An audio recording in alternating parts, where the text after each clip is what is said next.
Hey guys, Daniel here, and today I'm going to be reviewing Transformers: The Last Knights. Real quick before I get started into the beef of the review, I'm not going to be going super in-depth into the plot simply because it made such little sense to me that I legitimately don't think I can explain it to you guys in a way that it makes sense. But I am going to be talking about a few spoilers simply because it's just so stupid that I had to discuss it with you guys. So let's go ahead and jump into it, shall we? So a quick run through of the plot, at least as much of it that I can understand. The plot revolves around this magical staff that acts as the MacGuffin in this film because it's not a Transformers film without a MacGuffin.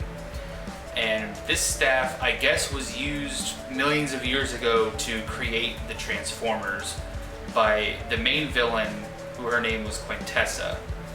And if you remember correctly from the previous film, Age of Extinction, at the end of the film, Optimus Prime left Earth to go and find the creators, and he finds Quintessa, who basically takes control of Optimus's mind and decides to send him to Earth to retrieve the staff for her. So meanwhile on Earth, Mark Wahlberg is given a medallion by a dying Transformer, and this medallion acts as another stupid-ass plot device later in the film.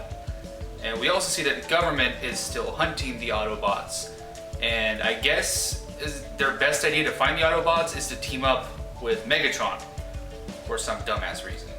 So the Decepticons go after the Autobots, and the fight scene lasts literally like 2 minutes before the Decepticons completely bitch out and run away with their tail between their legs. So after that, the government spec op guys chase Marky Mark and the Junkyard Bunch into a city where they are then saved by a Transformer that solely exists in this film to provide horrible, shitty comic relief.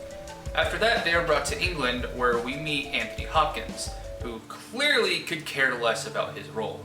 We're also introduced to our female lead, who is British, and it's funny because her accent sounds fake. And after doing a little research, I discovered that the actress who portrays her actually is British. And it's surprising because I don't understand how someone who is British can make their accent sound fake. It's almost like she's overdoing her accent on purpose, and it sounds terrible. Apparently, she is the last remaining descendant of Merlin and is the only one who can use the staff. Anthony Hopkins goes on to explain that he is a member of an ancient order of knights that protects the secrets of the Transformers. He explains that the female lead's father was a member of the knights before he died and knew where the staff was. Anthony Hopkins then goes on to explain that one of the secrets that the order has been protecting is that the planet Earth is actually Unicron. This felt like it was completely thrown in at last second because the explanation that they gave made zero sense whatsoever. After that, they decide to head to the British chick's childhood home to search her father's office to see if they can find clues as to where the staff is located.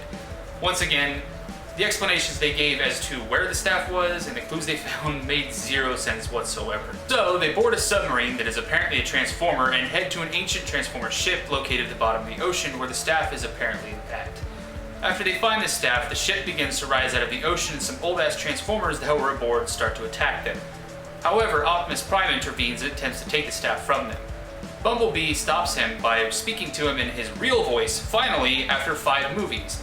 By the way, this is the only time in the entire film he actually uses his real voice, and this apparently breaks his mind control. We also come to find out in this scene that the medallion that Mark Wahlberg's character was given in the beginning of the film is actually a sword or something like that. Megatron arrives and steals the staff from them just as Quintessa arrives with Cybertron. He delivers the staff to her and she begins to use the staff to drain Unicron to rebuild Cybertron. Some dumb shit happens and the good guys win. Now, I say some dumb shit happens because I legitimately have no idea what happens, and I'll explain why in a second when we get to the criticisms.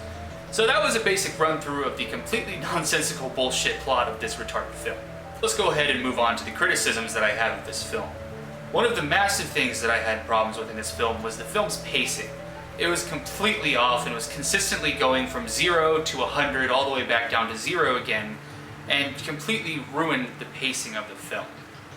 Another thing that I had wrong with this film was the acting.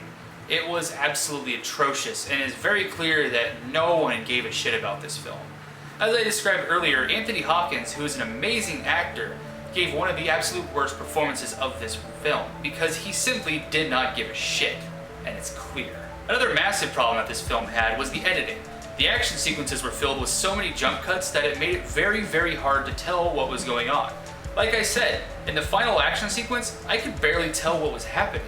to the point where I had to sum it up as some dumb shit happened. The plot as well was riddled with so many ridiculous plot holes that simply did not make sense, and the decisions that many of the characters made were simply retarded. Why did the government think it was a good idea to team up with Megatron to attack the Autobots in the beginning of the film? Clearly he was going to betray them and then come back later. I mean, he's Megatron. He's been the villain of 3 of the 5 main movies. I mean, are you being serious, guys? Is there that little thought process going through people who wrote this film's head? Another massive problem that I had with this film was that none of the new characters that were introduced had any depth whatsoever. There was 0 character development at all in this film. For example, the new female lead that was introduced, the only thing we know about her is that she's a chick. That's it. Another problem that I had with this film was the soundtrack. The previous Transformers films have had pretty good music behind them. Steve Jablonsky, the man who composed the soundtrack for all of the films, has also done a great job on the Gears of War franchise, Command & Conquer, and Metal Gear Solid 2. And it was really sad to see this film have such a pathetic score behind it. And quite possibly, the biggest problem with this film is Michael Bay. Michael Bay has clearly run out of fucks to give about the Transformers series, and it is very apparent. You can tell by the way he directed everyone. No one seemed to know what they were doing, how to react to situations. It just seems like he was behind the camera and going, okay, go, do whatever. And that was about it. So, in conclusion, would I recommend this film? Fuck no. This film was complete fucking garbage and is easily the worst film that I've seen this year. If you want a good laugh, maybe watch it when it comes out on DVD and digital, but right now, it's not worth seeing in theaters. So, my final score for this film is a 4 out of 10. Hey guys, thank you very much for watching. If you enjoyed my review, please subscribe. There are more on the way, as well as other content besides reviews. Also, if you guys have any recommendations or any other films that you'd like me to review, go ahead and leave a comment down below. Also, check me out on Facebook, Twitter, and Instagram. I will be putting the links in the description down below. Thanks guys, Papa bless.